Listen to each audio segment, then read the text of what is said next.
New at 6, a lesson in diversity. A Chicago teacher is being criticized for singling out the only Muslim student in her class while talking about the Middle East.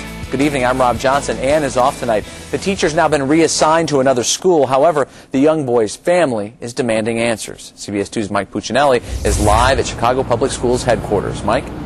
Well, Rob, the family met behind closed doors here at CBS headquarters for 2.5 hours in a meeting presided over by a federal mediator. All sides have agreed to meet again next month. Now, the teacher in question is no longer working at the same school, but if the Pakistani-American family at the center of this story has its way, she might not be working much longer.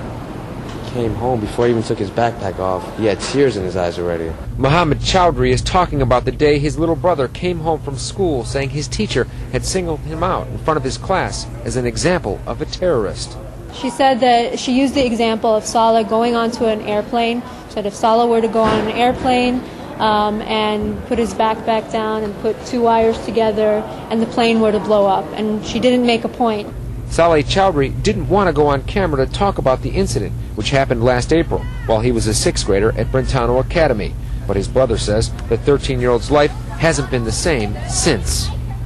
And everybody started teasing him and calling him a terrorist after the comments were made by the teacher.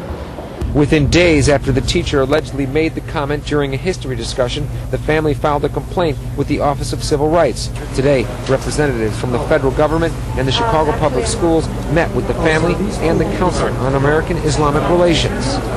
The family does want her fired. They don't believe that she should be teaching students anymore. The superintendent of Chicago Public Schools says lengthy suspension or possible termination are on the table. We have huge concerns about the conduct of the teacher.